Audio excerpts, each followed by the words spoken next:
Hey guys, welcome back to another installment of Comic Book Kitchen. Today we are going to be doing the Submariner seafood platter.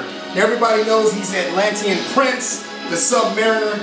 So today we're going to do a kind of a seafood theme, guys. Something that I won't say is really cheap because seafood tends to be on the expensive side, especially when you live in the desert like we do.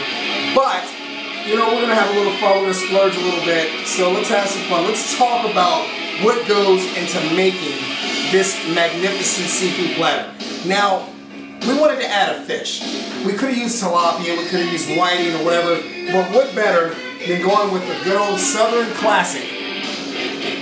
Some batter dip catfish right there, breaded up, ready to go. Also, what we wanted to do is we wanted to give this dish a little bit of a shellfish kind of a kick. So I'm going to take you guys over here and show you what else is going to go with this platter as far as the fish is concerned. Here we have crawfish. That's right. Man, I guarantee. Look at this, guys. As you can see, for those of you that have never seen one of these, they look like mini lobsters, but those are crawfish. We're getting those nice and steamed up right now. I want to steam them up slow because I don't want them to start to they can get a burnt flavor if you do them too fast. Now, we're going to serve that with a side of corn on the cob that has been drenched in a homemade compound butter, which I'm going to show you guys how to do a compound butter that's actually going to go in sauteing the crawfish with the vegetables. So we're going to come over here and I'm going to show you guys. This is going to go in the crawfish in the saute pan. With some herbs and spices and a special compound butter, which I'm going to show you how to make in this video real quick. And you just kind of let that simmer low and slow for about 15 to 20 minutes. And that's just going to be an amazing flavor, an amazing kick. It's got that Cajun feel, that Southern down-home feel. It's great. It impresses your friends. Now we're going to come over here. These are collard greens. You have to do those the night before, guys. You can't really say, okay, I'm going to have dinner and people over and do them the day of. You got to do collard greens, good collard greens, at least the night before. So these were done yesterday. These right now are going to be brought back up by popping them in the oven. So I'm just going to take this whole thing here. I'm just going to open this up. It's already preheated on 300. I'm just going to let that temperature come up a little bit. Now, let's get to making the compound butter. I'm going to go grab it real quick out of the refrigerator. Let's see. I am losing it. Where am I? I know where it's at. It's over here, guys.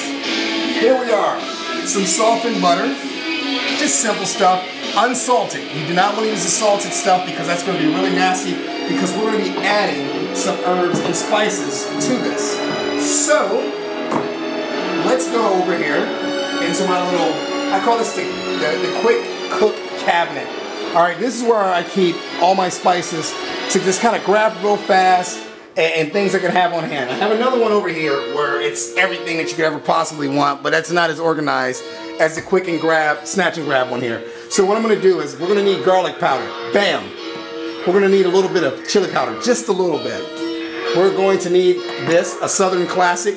You guys know about that, Old Bay. Lemon and herb, you can use any type of flavor of Old Bay that you want. And then also we're going to take a little bit of onion powder, and I mean just a little bit, guys. And we're going to do this up. We're going to blend this stuff right here into our compound butter. Now, here it is. With this stuff, you want to be really generous with the Old Bay. It's got salt, it's got, I mean a little bit of everything, a little bit of garlic, a lot of different peppers and all these different seasonings, paprika or whatever. So you want to be liberal with that, okay? The onion powder, not as much because you can destroy the flavor. Here's how I do it. I just pop it like that twice, let her go. Then after that, chili powder. You don't want to burn everybody up, okay? You don't want to make this a dish fit for Mephisto. So what you want to do, pop twice, just to give it a little bit of added kick. Last but not least, you can never have enough garlic. So we're going to put a little bit of garlic. Pop twice. If you like more, you can make it to taste. Now, after that, we'll put these back real quick, just so we know where they're at later. And we're going to get started I'm just mixing this up, guys. Now, with this dish, man, there's a lot of prep that goes into it, but all you want to do with this compound butter is just get this all mixed together and all consistent throughout the butter itself. Now, this doesn't look very appetizing, but let me tell you something. You're not going to use all of this. So this batch that I'm making here is going to be used for dishes probably throughout the next couple of weeks if I decide to do seafood, you know, once or twice a week. So here we are. We try to mix up our menu around here at Collect Con. So there it is. It's perfectly blended. Good compound butter. To all you cooks out there and all you prep guys, that is gorgeous stuff. JD Meg could appreciate that. He's really good in the kitchen. Alright, so there we are. There's our compound butter. Now, if you want to add an extra little flair to your dish, we got some breadsticks here.